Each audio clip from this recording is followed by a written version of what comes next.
So guys, ini dia Infinix GT 10 Pro finally dah pun sampai dekat studio Fast Channel. Sebuah gaming smartphone kelas upper mid range yang aku pasti rakyat Malaysia nanti-nantikan untuk memasuki pasaran Malaysia. Aku tak pasti berapa harga dia sekarang ni, tapi kalau convert duit daripada India untuk market sana dalam sekitar RM1,100 tau.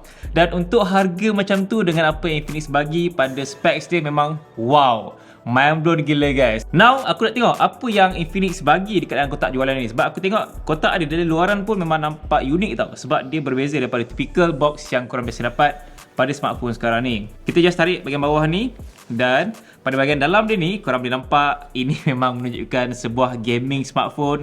Dekat bahagian tepi ni nanti kita boleh letak smartphone tau. So kita boleh jadikan dia sebagai stand phone. So first untuk bahagian atas ni korang akan dapat dia punya tempered glass. Infinix memang bagi tempered glass, so sangat bermurah hati. Tempered glass dia memang ikut design screen dan juga bezel, dan ada manual books dengan apa ni, stiker. Stiker khas untuk GT 10 Pro guys. Dan ada juga case jenis transparent yang basic macam ni lah. Dekat bahagian bawah ni tadi ada plug pengecasan dengan kuasa 45W. So cukup pantas untuk sebuah mid range. Tapi dia punya W tu macam pelik sikit tau. Kalau korang terbalikkan nampak macam M kan. So ini dia punya plug dengan 3 pin dan juga port jenis USB-A. Dan ada juga kabel jenis USB-A to USB-C berwarna orange. So aku macam teringat zaman OnePlus dulu kan, dash charging. Lebih kurang macam ni lah colour dia. Aku rasa masa tu dia collab dengan McLaren kan. Macam ni lah colour dia. Kalau korang semua perasan dekat bahagian bawah ni, dia macam speaker sikit tau. Dia punya design, tapi bukannya speaker. Aku tak sure sama ada dia boleh jadi speaker ke tidak, sebab dekat bahagian dalam ni tertutup. Mungkin sebagai stand phone saja supaya nampak lebih unik dan juga estetik lah kalau korang letakkan atas meja sebagai aksesori smartphone. So guys, ini dah ada Infinix GT 10 Pro yang terbaru. Rekaan dia masa first impression aku tengok dalam gambar pun aku rasa dah memang cantik. Ini kan lagi dekat depan mata. Yes, walaupun dia nampak macam terlalu banyak abstrak, tapi abstrak dia tu kena tahu dengan rekaan yang Infinix lakukan pada back panel ni. Walaupun mungkin ada yang cakap tak cantik ataupun serabut, tapi bagi aku rasa okey je. Susunan dia cantik dan juga estetik lah untuk bahagian dia punya abstract colour dan juga pilihan warna yang diletakkan pada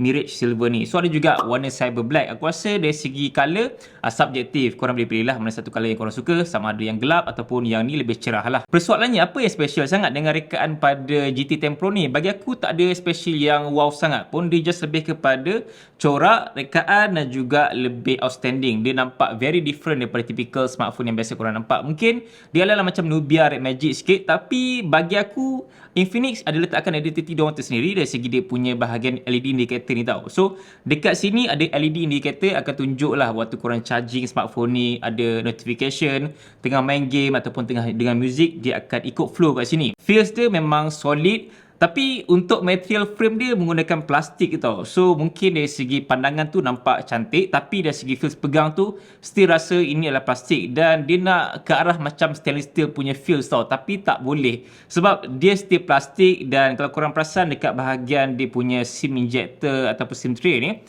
kedudukan dia tak center kat tengah tau. Dia dekat bahagian atas ni. So sama je macam Infinix Note 30 Pro sebelum ni. Material belakang ni pun bagi aku macam kurang solid sikit. Korang boleh dengar bunyi dia. Still ada ruang-ruang kosong. And then dekat bahagian bonggol kamera dia tidak terlalu tebal sangat. Just nice. Kalau letak pun memang almost flat dia punya bahagian. Dekat bahagian kanan smartphone ni ada volume button dan juga power button. Atas ni ada speaker. Kiri ada bahagian SIM tray. Bawah ni ada audio jack 3.5mm dan juga USB-C charging dengan speaker. So smartphone ni menggunakan dual stereo speaker dan menyokong high-res audio dengan high-res audio wireless. Dia ada juga in-display fingerprint. So dari segi sizing dia adalah 6.67 inci, Full HD Plus 120Hz dan juga ada segala kelebihan untuk sebuah phone kelas upper mid range. Dari segi bezel screen dia pun korang boleh nampak sekata je semua bahagian, tak ada tebal bawah, tak ada tebal atas, tak ada tebal kiri kanan. So ini antara kelebihan yang aku nampak pada Infinix GT 10 Pro. And then smartphone ni pun ada 4D vibration tau, dengan 11 layer cooling system lagi, dan banyaklah kelebihan yang Infinix letakkan pada upper mid range diorang kali ni. And chip yang digunakan pun bukan biasa-biasa. Diorang gunakan MediaTek Dimensity 8050. Ada juga rangkaian 5G dengan pilihan 8GB RAM yang korang boleh extend lagi menjadikan dia total 16GB of RAM. So memang cukup besar. Dia punya storage pun korang boleh expand lagi tau, dengan microSD sehingga 1TB. So memang cukup besar lah dari segi dia punya numbers on specs untuk untuk smartphone ni sendiri.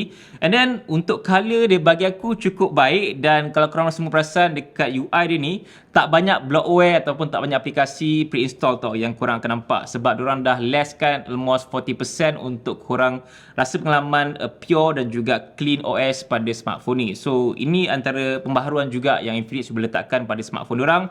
So kalau swipe pun memang diorang just letak sikit je pre-install app, tak banyak dah macam sebelum ni. Ini aku baru download tadi, Facebook dan juga Call of Duty Mobile, untuk aku nak test nanti. Tapi lain-lain tu memang itulah by default dan juga preloaded apps yang diorang letakkan. So very less lah kali ni, tak banyak macam phone-phone China yang biasa korang nampak. Pada bahagian lain, Infinix GT 10 Pro ni juga menggunakan bateri sebesar 5000 mAh dan juga ada USB PD 3.0 45W charging dan menyokong bypass charging. Untuk korang yang tak tahu apakah itu bypass charging, ini bukan teknologi baru tapi dah pernah diperkenalkan pada phone-phone sebelumnya lah. So bypass charging ni adalah teknologi untuk dia charge directly kepada chip, bukannya kepada bateri. So dia akan memberikan kelebihan untuk korang nak charge directly smartphone ni sambil main game tanpa merosakkan battery health ataupun battery cycle pada smartphone ni. So dia adalah teknologi yang aku rasa bagus untuk sebuah gaming smartphone, dan juga dia akan kurangkan kepanasan pada smartphone ni masa tengah main game. And then kamera dia pun, kalau korang tengok ada 3 setup kamera tau. So menggunakan sensor kamera utama 108MP dan lagi 2 sensor macam biasalah, 2MP dan juga 2MP dengan selfie kamera 32MP. Tapi malangnya tak ada kamera ultra wide. Dari segi hasil gambar korang just boleh tengoklah antara gambar yang aku dah cuba ambil menggunakan kamera Infinix GT 10 Pro. Juga nilaikan macam mana hasil gambar dia, padu ke tak padu.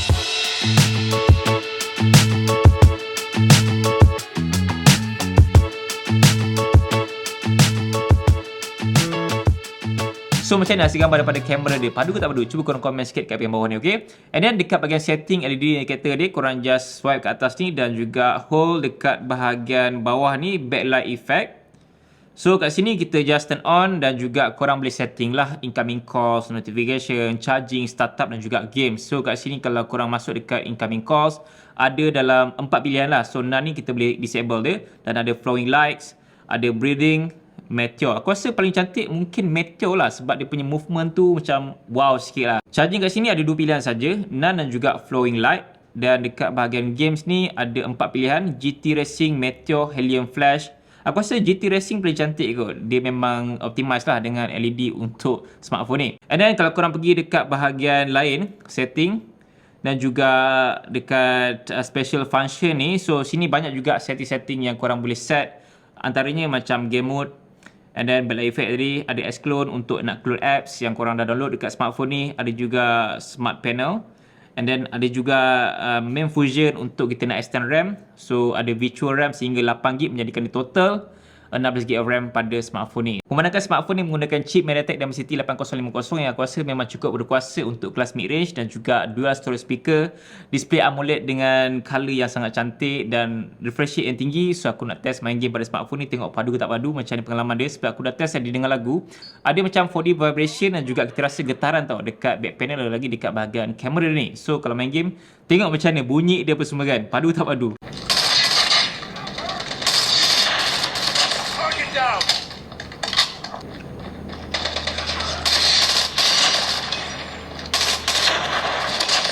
Setiap kali tembakan tu memang rasa feels tembakan tu dekat body dia. Aku rasa itu antara pengalaman yang best lah untuk gaming smartphone ni.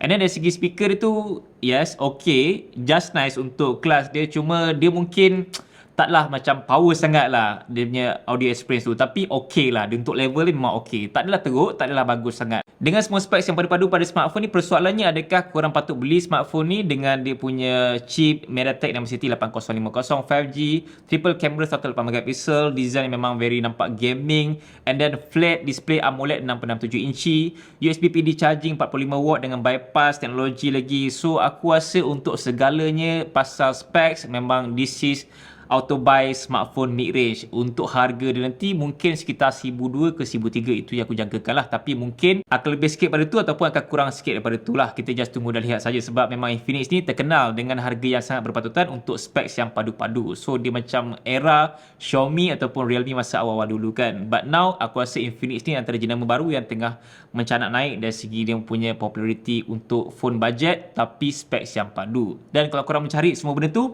yes, ada pada Infinix GT 10 Pro ni. Dari segi dia punya design, display yang cantik dan juga charging, bateri besar, ada chip yang cukup berkuasa, ada 5G lagi, segalanya dah complete, full package untuk mid-range yang bagus pada tahun ni actually. Cumanya mungkin korang nak kena compromise dari segi dia punya kamera, it's not too good, just nice sebab dia bagi 1.8 megapiksel. Tak ada kamera terawat yang aku rasa patutnya dah wajib ada tau untuk phone segmen mid-range sekarang ni. So kena faham jugalah ini gaming phone, so tak fokus sangat dekat bahagian kamera. So itu perkara yang korang nak kena compromise untuk bahagian kamera dia. Dan compromise dari segi dia punya frame, sebab frame dia actually okay je dari segi design dia. Cuma mungkin untuk mata aku yang dia biasa tengok phone-phone yang cantik, dia punya colour tu macam something wrong sikit dekat mata aku, sebab mungkin dia punya material adalah jenis plastik. So plastik ni kita tahu dia punya colour kalau dia buat shining, nampak tau plastik tu macam plastik yang murah sikit. So kalau terkena apa-apa tu mungkin akan lebih mudah calar lah dekat bahagian atas ni, sebab dia jenis glossy, dia bukannya matte finish. So kalau matte mungkin akan nampak kurang calar, tapi ini pun dekat bahagian atas ni ada kesan calar sikit tau. Walaupun aku baru buka dari kotak ni, mungkin dia terkena dekat bahagian kotak tu sebab masa delivery kan. So ada kesan calar-calar sikit lah kat atas ni sebab dia jenis glossy bukannya matte. So kalau matte mungkin dia akan kurang kesan calar, tapi yelah kita tahu smartphone ni pun memang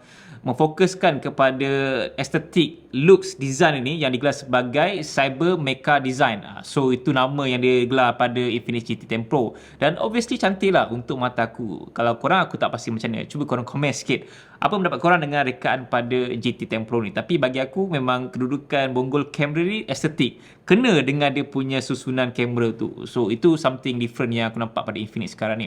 Dan aku harap lepas ni akan lebih banyak lagi smartphone Infinix yang lebih berpatutan untuk specs yang diorang akan bagi nanti. Dan aku nak tengok Infinix keluarkan flagship killer smartphone yang akan tapau jenama lain nanti. So itu something yang aku rasa bagus untuk persaingan yang sihat di pasaran Malaysia. So the best will win, dan juga yang terbaik akan menjadi pilihan consumer. So guys, terima kasih kerana menonton. Sampai jumpa lagi. Assalamualaikum.